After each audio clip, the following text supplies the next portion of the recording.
Hello बच्चों, previous जो class थी उसके अंदर हमने पढ़ा था हाइब्रिडाइजेशन, है ना। आज हम पढ़ने जा रहे हैं कैरेक्टरिस्टिक्स ऑफ हाइब्रिडाइजेशन। तो सबसे पहली जो बात है कि हाइब्रिडाइजेशन के अंदर एक ही एटम के ऑर्बिटल्स पार्टिसिपेट करते हैं। कैसे? आपने ये पढ़ा था कल कि मीथेन की जो स्ट्रक्चर थी उसके अंदर आपको ये बताया गया कि कार्बन का इलेक्ट्रॉनिक कॉन्फ़िगरेशन क्या होता है, 1s2 2s2 2p2, है ना। तो यहाँ पर कार्बन जो है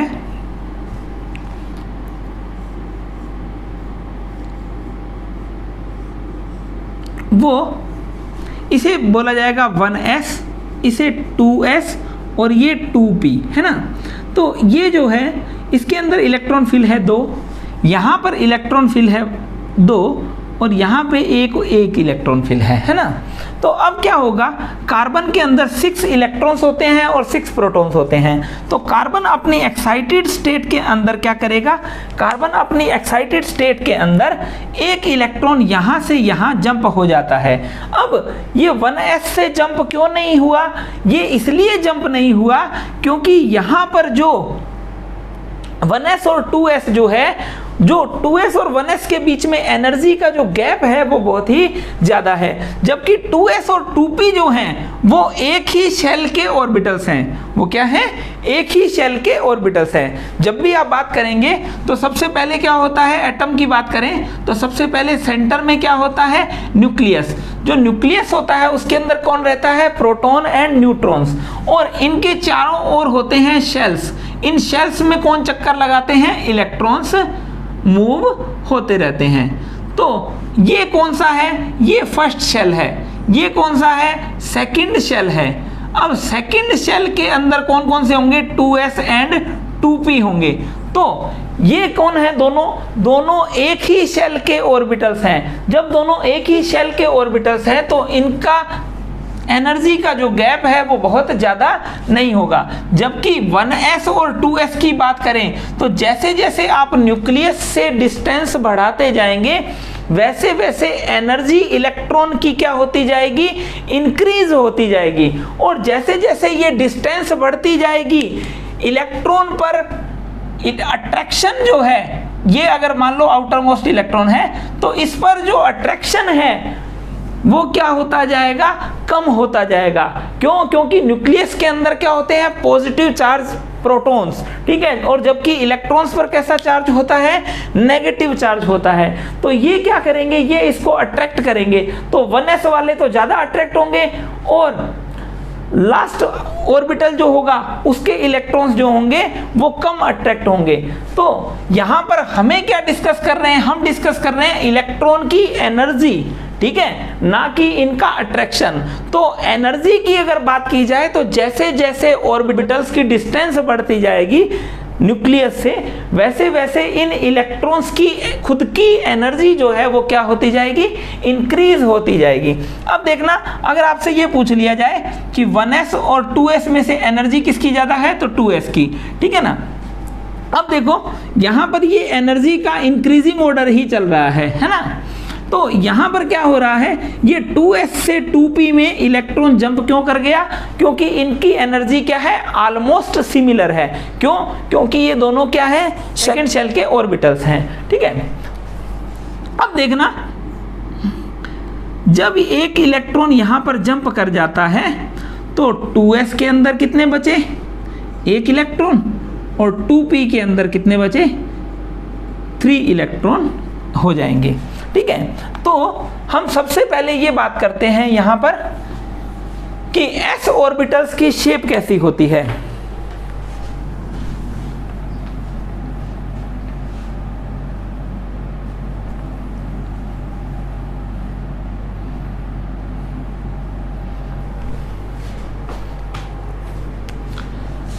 s ऑर्बिटल की जो शेप होती है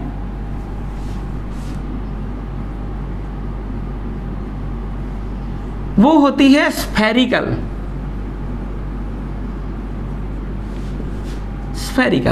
जबकि अगर p ऑर्बिटल की बात की जाए तो उनकी जो शेप होती है वो डम्बल्ड शेप होती है। डम्बल्ड शेप होगी। ठीक है, तो यहां पर ये p जो ऑर्बिटल्स होंगे इनकी शेप कैसी होगी, डम्बल्ड शेप होगी। यहां पर इनकी शेप होगी डम्बल्ड शेप, जबकि s ऑर्बिटल्स की शेप कैसी होगी, स्फेरिकल। अब देखना यहां पर ये भी स्फेरिकल जिसके अंदर 2 इलेक्ट्रॉन फिल हैं, यहां पर ये भी स्फेरिकल जिसमें 1 इलेक्ट्रॉन, ये डम्बल्ड शेप ऑर्बिटल्स हैं जिनके अंदर क्या है, 1 इलेक्ट्रॉन फिल्ड है। अब देखना अब क्या होगा, sp3 हाइब्रिडाइजेशन के अंदर ये जो ऑर्बिटल्स हैं, when the orbitals having almost similar energy, when the orbitals having almost similar energy and different shape, they redistribute their energy and form new orbitals. They redistribute their energy and form new orbitals in equal amount. These orbitals having exactly same energy and same shape. तो इनकी जो energy है ये हो गया S, इसे बोला जाता है Px, ये हो गया Py एंड ये Pz। अब देखना हो क्या रहा है कि ऐसे ऑर्बिटल्स जिनकी एनर्जी क्या हो, ऑलमोस्ट सिमिलर, और इनकी शेप क्या हो, डिफरेंट हो, तो ये क्या करते हैं, अपनी एनर्जी को रीडिस्ट्रीब्यूट करते हैं और नए ऑर्बिटल्स का फॉर्मेशन करते हैं। इन ऑर्बिटल्स के अंदर इन ऑर्बिटल्स की एनर्जी एंड शेप, अब जो शेप दिख रही है आपको और इनकी एनर्जी भी क्या होगी, एग्जैक्टली सेम होगी। तो इन ऑर्बिटल्स को बोला जाता है hybrid orbitals. These are hybrid orbitals। ठीक है, तो यहां पर हाइब्रिडाइजेशन में पार्टिसिपेट किसने किया, एक S ने और 3p ने, तो इसलिए इन हाइब्रिड ऑर्बिटल का नाम दिया गया है sp3, ये भी sp3, ये भी sp3 और ये भी sp3। अब हम चल रहे हैं वापस अपने कैरेक्टरिस्टिक्स पर। तो कैरेक्टरिस्टिक्स ये कहता है orbitals of same atom can take part in hybridization. अगर आप बात करें मीथेन की, तो मीथेन के अंदर जो कार्बन के ऑर्बिटल्स हैं वो ही आ रहे हैं अभी तक। ठीक है, वो ही पार्टिसिपेट कर रहे हैं, अभी तक हाइड्रोजन की यहां पर एंट्री नहीं हुई है। मीथेन के स्ट्रक्चर को हम क्या बोलते हैं, CH4।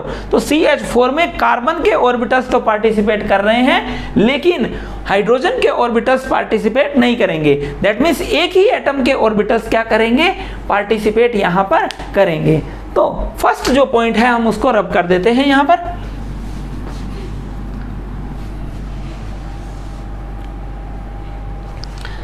सेकेंड जो पॉइंट है ये कह रहा है कि in hybridization half filled, fully filled and empty all type of orbitals can take part.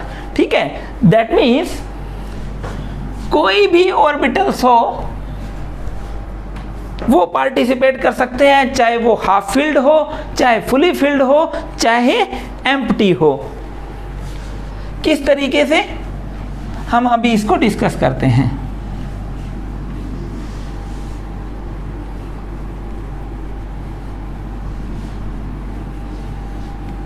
तो मान लीजिए हम जो कार्बन की एक्साइटेड स्टेट ना लें और कार्बन की नॉर्मल स्टेट लेते, तो कार्बन का इलेक्ट्रॉनिक कॉन्फ़िगरेशन क्या हो जाता, 1s2 2s2 एंड 2p2। अब समझना इसको, सेकंड पॉइंट को। सेकंड पॉइंट क्या कह रहा है कि 1s के अंदर कार्बन के एक्साइटेड स्टेट नहीं है, तो 1s के अंदर 2 इलेक्ट्रॉन, 2s के अंदर 2 इलेक्ट्रॉन और 2p के अंदर क्या है, 2 इलेक्ट्रॉन प्रेजेंट है। अब देखना ये जो 2s और 2p है इनकी एनर्जी क्या होगी, ऑलमोस्ट सिमिलर होगी, है ना।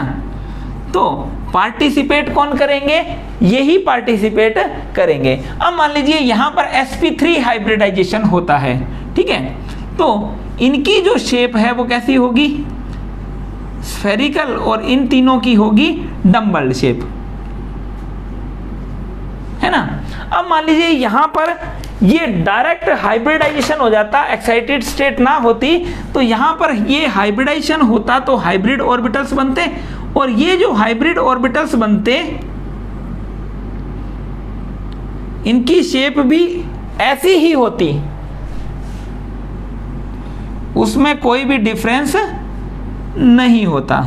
ठीक है, तो यहां पर आप क्या करेंगे, यहां पर sp3 हाइब्रिड ऑर्बिटल्स आपने बना दिए, ये भी sp3, ये भी sp3, ये भी sp3 एंड ये भी sp3 हाइब्रिड ऑर्बिटल्स आपने बना दिए। ठीक है, अब मान लीजिए यहां पर 2 इलेक्ट्रॉन को फुलफिल किया जाएगा कि इलेक्ट्रॉन कितने हैं तुम्हारे 2, ये क्या है 1 और ये क्या है इलेक्ट्रॉन 1।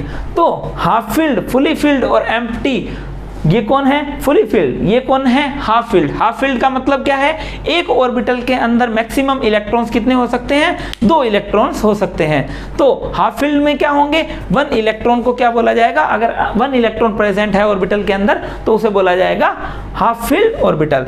तो ये क्या है एम्प्टी, तो कोई भी ऑर्बिटल पार्टिसिपेट कर सकता है, क्योंकि हाइब्रिडाइजेशन क्या है, hybridization is the only the redistribution of energy, not the redistribution of electrons. तो सेकेंड पॉइंट जो है वो हमने अच्छे से डिस्कस कर लिया है, आप इसको मत बनाइएगा। ठीक है, अभी मैं सिर्फ आपको एक्सप्लेन करने के लिए बता रहा हूं, आप इसको मत बनाइएगा। ठीक है, अब देखिए थर्ड पॉइंट की ओर हम चलते हैं। तो थर्ड पॉइंट क्या कह रहा है कि थर्ड पॉइंट ये कह रहा है कि all hybrid orbitals having identical shape, इनकी जो शेप होगी वह कैसी होगी, आइडेंटिकल। दैट मीन्स अगर मान लीजिए यहां पर अभी हम बात कर रहे थे ये 2s ये 2p है ना, अब मान लीजिए यहां पर ये s और p ऑर्बिटल ही पार्टिसिपेट करते हैं, ये s ये px ये py और ये pz ऑर्बिटल ने पार्टिसिपेट नहीं किया है, सोच लो। ठीक है, तो अब हाइब्रिडाइजेशन में कौन कौन पार्टिसिपेट कर रहा है, एक तो s ऑर्बिटल और एक p ऑर्बिटल। तो कितने बनेंगे आफ्टर हाइब्रिडाइजेशन, तो भी 2 ही बनेंगे, और इनको क्या बोला जाएगा sp हाइब्रिड ऑर्बिटल, इसे भी क्या बोला जाएगा sp हाइब्रिड ऑर्बिटल। अब ये क्या है अनहाइब्रिड क्या होते हैं, जिन्होंने पार्टिसिपेट हाइब्रिडाइजेशन में पार्टिसिपेट नहीं किया है, तो ये भी क्या है अनहाइब्रिड।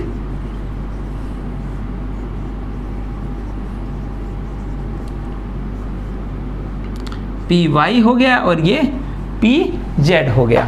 अब देखना अब क्या हो रहा है, यहां पर आपने बनाया sp3 और ये कौन है sp, तो sp3 और sp की बात की जाए तो इनकी जो शेप होगी वो कैसी होगी, आइडेंटिकल। दिख रही है आपको, इनकी जो शेप होगी वो कैसी होगी, आइडेंटिकल होगी।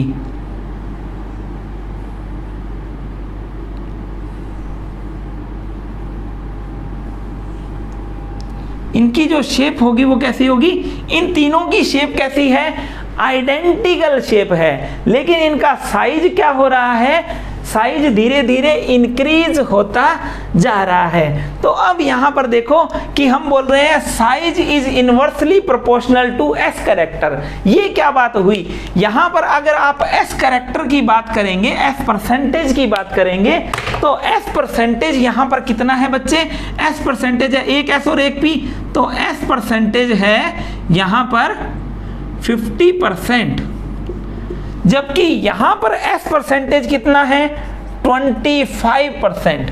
ठीक है, तो अगर मान लीजिए ये sp है, ये sp2 है और ये sp3 है, ठीक है, तो यहां पर s परसेंटेज कितना है 50%, ये कितना हो जाएगा 33% और ये कितना हो जाएगा 25%। तो जैसे जैसे s परसेंटेज बढ़ता जा रहा है वैसे वैसे साइज क्या होता जा रहा है, छोटा होता जा रहा है, लेकिन इनकी जो शेप होगी वो कैसी होगी, आइडेंटिकल। ये ठीक वैसे ही होंगे जैसे छोटी मटकी और बड़ी मटकी। ठीक है, तो जब इनकी जो शेप होगी वो कैसी होगी, आइडेंटिकल, लेकिन इनका साइज जो है वो धीरे धीरे इंक्रीज होता जाएगा और इनवर्सली प्रोपोर्शनल होगा s परसेंटेज के।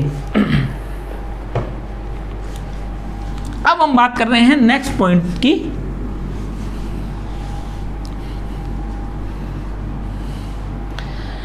नेक्स्ट पॉइंट ये बोल रहा है कि हाइब्रिड ऑर्बिटल्स जो हैं arrange in such A way they have minimum repulsion. तो इसकी अगर हम बात करें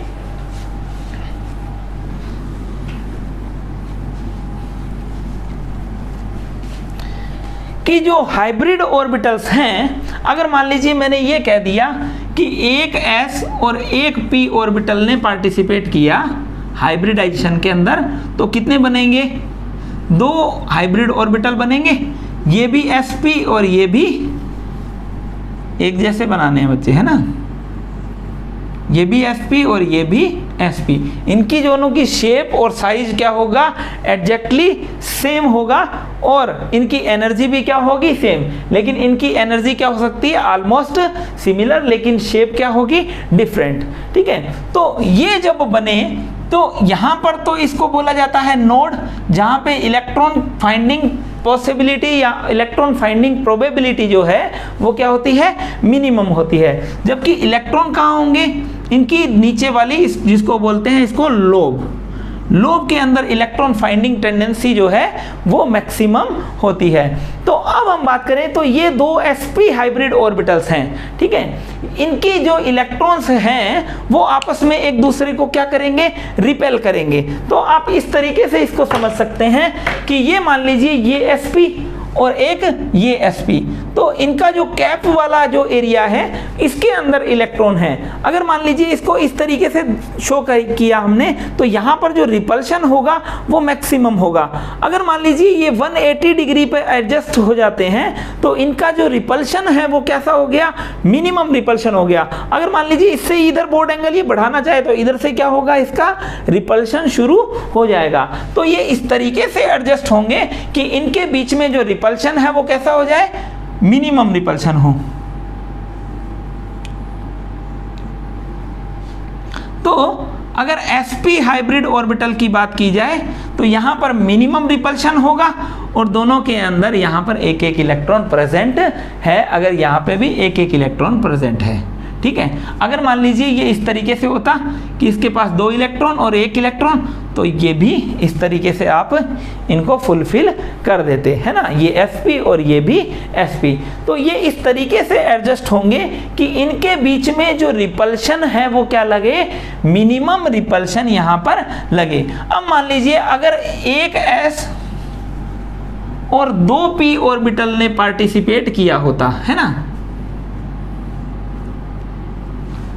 एक s और 2 p ने, है ना, तो इन 3 ऑर्बिटल्स की शेप कैसी हो जाती? चेंज हो जाती। अब इसको क्या बोलते हैं? s, px and py, 3 orbitals participate कर रहे हैं, तो इसका नाम क्या हो जाता? sp2, ये भी sp2 और ये भी sp2 हो जाता, है ना। और ये क्या हो जाता? अनहाइब्रिड। अब देखो 3 sp2 हाइब्रिड ऑर्बिटल इस तरीके से एडजस्ट होंगे कि इनके बीच में क्या लगे? Minimum repulsion.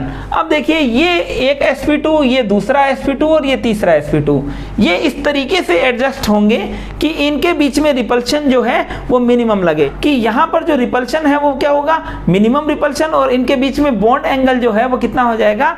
120 डिग्री का बॉन्ड एंगल यहाँ पर हो जाएगा। तो आप इनको किस तरीके से बनाएंगे? अगर sp2 हाइब्रिड ऑर्बिटल्स होंगे,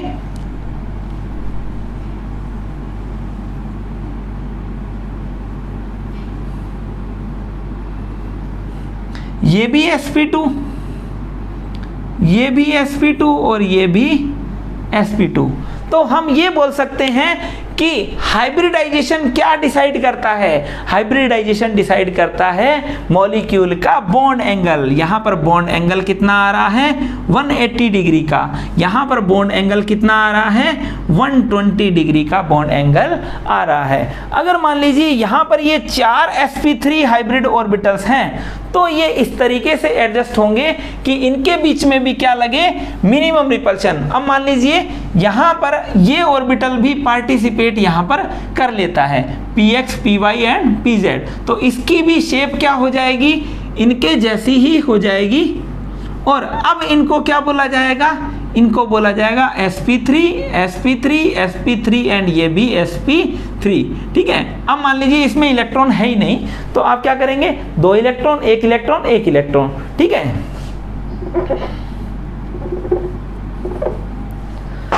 अब देखना अब क्या हो रहा है कि ये इस तरीके से एडजस्ट होंगे कि इनके बीच में भी रिपल्शन क्या लगे, मिनिमम रिपल्शन लगे। तो ये क्या करते हैं, टेट्राहेड्रल फॉर्म में एडजस्ट हो जाते हैं। टेट्राहेड्रल किस तरीके से होता है, टेट्राहेड्रल ऐसा होता है, देखना कि इनकी जो शेप होगी, सभी के बीच का जो बॉन्ड एंगल है वो कितना हो रहा है यहाँ पर 109 डिग्री एंड 28 मिनट का। चाहे आप ग्रीन, इन दोनों ग्रीन मार्कर को देखो, चाहे आप ग्रीन और ब्लू मार्कर को देखो, चाहे आप ग्रीन और रेड मार्कर को देखो, चाहे आप ब्लैक और ब्लू मार्कर को शो करो, तो सभी के बीच में जो बॉन्ड एंगल है वो कितना हो रहा है, 109 डिग्री 28 मिनट का बॉन्ड एंगल हो रहा है। दैट मीन्स ये जो 4 sp3 हाइब्रिड ऑर्बिटल्स हैं, ये इस तरीके से एडजस्ट होंगे कि इनके बीच में जो रिपल्शन है वो कैसा लगे, मिनिमम रिपल्शन लगे। तो sp3 की जो बॉन्ड एंगल और शेप जो है वो मैं यहां पर शो कर देता हूं।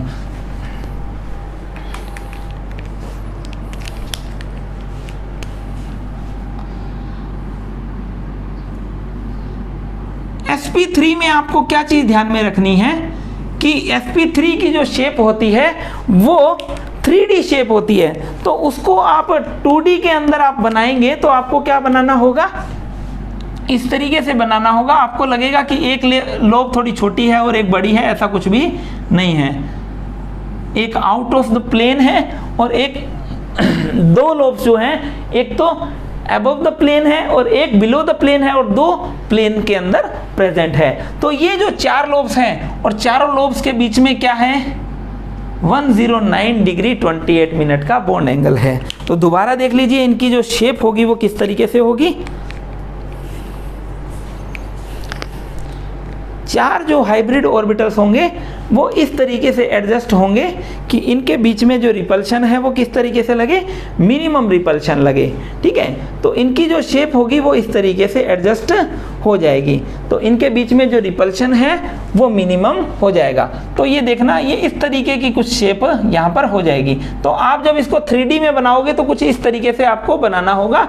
तो हम ये क्या बना रहे हैं, ये sp3 हाइब्रिड ऑर्बिटल बना रहे हैं। ये जो यहाँ बने थे मीथेन के स्ट्रक्चर के अंदर, ये बना रहे हैं यहाँ sp3, ये भी sp3, ये भी sp3 एंड ये भी sp3 हाइब्रिड ऑर्बिटल। और मीथेन के अंदर ये चारों क्या हैं, हाफ फिल्ड हैं, है ना। अब देखो, अब कहानी में एंट्री होगी। अभी तक जो 3rd तक पॉइंट हुआ है उसको हमने पढ़ लिया है। अब 4th पॉइंट पढ़ रहे हैं कि there is no bond formation processed due to hybridization, कि हाइब्रिडाइजेशन हो गया, सब फॉर्म हो गया, लेकिन अभी तक बॉन्ड कहाँ बना है, बॉन्ड तो बना ही नहीं है। लेकिन हमको क्या बनाना है, क्या मीथेन के अंदर C और H के बीच में बॉन्ड प्रेजेंट होता है। तो बॉन्ड किस तरीके से बनाएंगे, तो यहां पर हम देखते हैं कि हाइब्रिडाइजेशन से कोई भी बॉन्ड का फॉर्मेशन नहीं हुआ है। ये जो ऑर्बिटल्स हैं ओनली और ओनली किसके प्रेजेंट हैं, ओनली कार्बन के ऑर्बिटल्स हैं। अब देखिए अब क्या हो रहा है। अब अगर बात की जाए यहां पर हाइड्रोजन की, यहां पर एंट्री होगी। हाइड्रोजन हम जानते हैं, हाइड्रोजन के अंदर प्रोटॉन कितने होते हैं, प्रोटॉन होता है 1, न्यूट्रॉन होता है 1 और न्यूट्रॉन होगा 0 और इलेक्ट्रॉन जो है वो होंगे 1। दैट मीन्स हाइड्रोजन के अंदर 1 proton 0 neutron and 1 electron present होता है। तो हाइड्रोजन का अगर एटम बनाएं आप, तो हाइड्रोजन का एटम कुछ इस तरीके से बनेगा कि सेंटर में न्यूक्लियस और फर्स्ट शेल ओनली, और फर्स्ट शेल के अंदर कितने इलेक्ट्रॉन आ सकते हैं, मैक्सिमम 2 इलेक्ट्रॉन आ सकते हैं। यहाँ पर क्या होगा, 1 इलेक्ट्रॉन प्रेजेंट है। ठीक है, अब इसका अगर इलेक्ट्रॉनिक कॉन्फ़िगरेशन लिखा जाए तो आप इस तरीके से लिखेंगे 1s1 लिख देंगे। ठीक है, तो यहाँ पर जो है 1s1 इसको क्या करना है, हीलियम जैसा कॉन्फ़िगरेशन बनाना है। हीलियम का कॉन्फ़िगरेशन क्या होता है 1s2, तो एक इलेक्ट्रॉन इसको चाहिए। तो ये क्या करेगा, ये एक स्कीम लेके आता है कार्बन के पास कि अपने दोनों क्या करते हैं, इनको शेयर करते हैं। एक इलेक्ट्रॉन मेरे पास, एक इलेक्ट्रॉन तुम्हारे पास, हम क्या करते हैं इसको 2 इलेक्ट्रॉन बनाते हैं। तुमको जरूरत हो तुम रख लेना, मेरे को जरूरत होगी तो मैं रख लूंगा, ठीक है। तो यहाँ पर क्या है, इन दोनों के बीच में अब बन गया इंटरमिक्सिंग हुई है। यहाँ पर sp3 हाइब्रिड ऑर्बिटल किस तरीके से इंटरमिक्सिंग हुई, देखना कि ये तो sp3 हाइब्रिड ऑर्बिटल, ठीक है, और ये कौन है sp3, और ये कौन है 1s, कौन सा हाइड्रोजन, ये किसका है कार्बन का। ये दोनों एक दूसरे के क्लोज आए और यहाँ पर क्या हो जाएगा, इनके बीच में बॉन्ड फॉर्मेशन हो जाएगा। तो यहाँ पर कैसा बॉन्ड बनेगा, सिग्मा बॉन्ड यहाँ पर बन जाएगा। तो सिग्मा बॉन्ड जब बनेगा तो 4 सिग्मा बॉन्ड यहाँ पर इस तरीके से बन जाएंगे। हाइड्रोजन क्या हो जाएगा, इनके साथ इंटरमिक्स हो जाएगा। तो इस इंटरमिक्सिंग को बोला जाता है ओवरलैपिंग, ठीक है, ओवरलैपिंग ऑफ 2 ऑर्बिटल्स, ठीक है। ये जो ओवरलैपिंग हुई है वो 2 डिफरेंट एटम्स के ऑर्बिटल के बीच में हुई है, ना कि एक ही एटम के ऑर्बिटल्स के बीच में हुई है। तो आप यहाँ पर देखिए कि मीथेन की जो स्ट्रक्चर बनाई आपने अभी तक जो देखी है वो इस तरीके से देखी है, carbon carbon hydrogen hydrogen and hydrogen. आज हमने ये पढ़ा है कि इनके बीच में कैसा होता है 109 डिग्री 28 मिनट का बॉन्ड एंगल होता है। और ये जो बॉन्ड बना है कार्बन हाइड्रोजन के बीच का जो बॉन्ड बना है, बॉन्ड फॉर्मेशन जो हुआ है वो क्या है, कार्बन का तो sp3 हाइब्रिड ऑर्बिटल और हाइड्रोजन का 1s हाइब्रिड ऑर्बिटल के 1s ऑर्बिटल के बीच में ओवरलैपिंग से बना है, ठीक है ना। तो आप इस तरीके से इसको अलग से शो कर सकते हैं कि ये सिग्मा बॉन्ड जो बना है ये तो sp3 किसका है, ये है कार्बन का, और ये कौन है हाइड्रोजन का 1s। तो अब यहां से कहानी शुरू होती है ओवरलैपिंग की, ठीक है। तो हाइब्रिडाइजेशन के रिलेटेड जितने भी क्वेश्चंस हैं, वो जितनी भी क्वेरीज है वो आज हमने कंप्लीट कर ली है, ठीक है। बाकी हम कल करेंगे। ओके बेटा, थैंक यू।